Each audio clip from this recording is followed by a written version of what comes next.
Oke. Udah. Oke, kita mulai ya.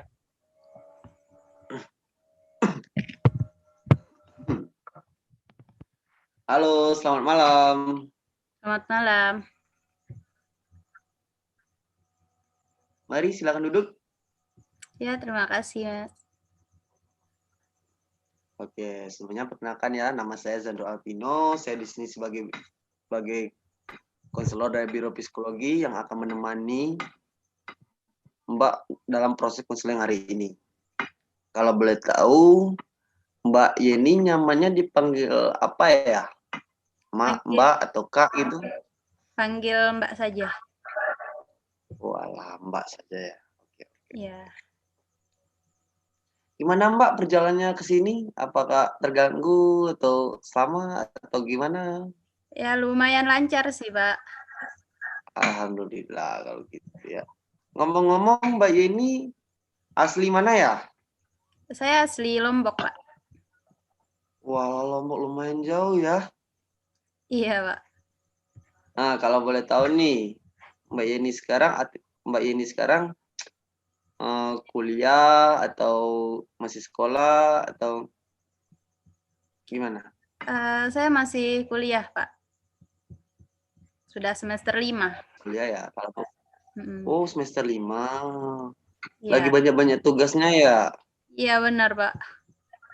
Walah. Aktivitas Mbak Yeni sehari-hari sekarang apa ya? Kalau boleh tahu. Ya, biasa kalau orang kuliah kan ngerjain tugas gitu, Pak. Ya gitu-gitu aja sih tiap hari kalau ada tugas. Oke, Mbak Yeni. Baik, Mbak Yeni, sebelum kita mulai proses konseling hari ini, saya di sini mengucapkan terima kasih kepada Mbak Yeni karena sudah mempercayakan saya sebagai konselor dan meluangkan waktu untuk melakukan konseling pada hari ini. Sama-sama, Pak. Oke. Nah, di sini selama proses konseling berlangsung, Mbak bisa menceritakan dengan tenang, santai, tidak perlu merasa khawatir karena semua hal yang Mbak Yeni ceritakan akan saya jaga kerahasiaannya. Namun, jika nanti Mbak Yeni cerita ada yang menyangkut pihak ketiga misalnya seperti warga, teman, atau Mbak Yeninya sendiri terancam jiwanya, maka saya berhak untuk menginformasikan kepada atasan saya. Baik, Pak. Oke. Apakah ada yang mau ditanyakan dulu Mbak Yeni? Tidak ada, Pak. Wah, tidak ada ya. Baiklah, kalau begitu apa kita bisa mulai konselingnya? Bisa. Bisa.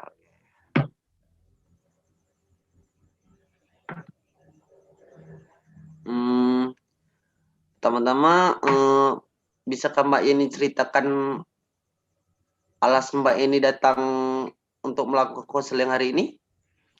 Jadi begini, Pak. Saya kan kuliah ngambil jurusan psikologi dan sekarang sudah semester 5 kan. Nah, saya bingung nih mau ngambil fokus psikologi apa, antara psikologi pendidikan atau psikologi klinis. Oh, jadi sekarang Mbak Yeni belum bisa menentukan mau ke penjurusan yang mana ya? Iya, belum, Mas. Belum, Pak. Oke. Kalau boleh tahu ya apa yang membuat Mbak Yeni bingung untuk memilih di antara keduanya? Saya ingin mengambil psikologi pendidikan agar lebih fokus gitu, Pak, pelajarannya.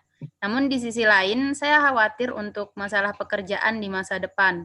Karena yang saya tahu, prospek kerja psikologi pendidikan lebih terbatas daripada psikologi klinis, yang katanya bisa bekerja di berbagai bidang psikologi. Oh, terus Mbak? Nah, saya takut nih jika saya sudah memilih psikologi pendidikan, lalu suatu saat nanti saya ingin bekerja di bidang psikologi lainnya yang tidak bisa diambil oleh lulusan psikologi pendidikan. Jadi kan nanti takutnya saya bekerja tidak sesuai keinginan saya, begitu Pak. Oh, jadi Mbak Yeni ingin masuk psikologi pendidikan, namun masih ragu karena keinginan Mbak yang berubah-ubah atau bisa dibilang tidak konsisten, begitu? Iya, benar Pak. Apakah Mbak Yeni sudah mencari tahu tentang psikologi pendidikan dan psikologi klinis? Sudah, namun saya hanya mencari prospek kerjanya saja, tidak begitu luas untuk mencari lebih ke dalam-dalamnya gitu, Pak. Ya. Setelah Mbak Yeni mengetahui informasi kedua informasi tersebut, kira-kira yang mana gitu yang menarik hati Mbak Yeni? Atau psikologi pendidikan atau klinis? Kalau dipikir-pikir sih karena saya sangat khawatir untuk ke depannya, saya lebih besar keinginan untuk mengambil psikologi klinis, Pak.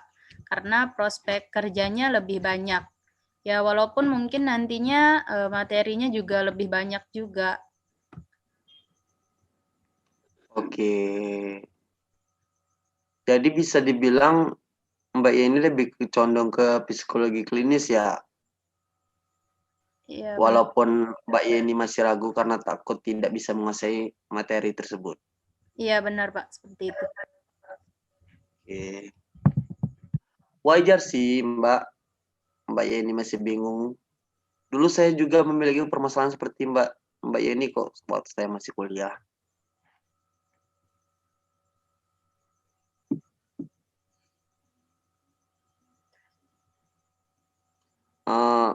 Sebelumnya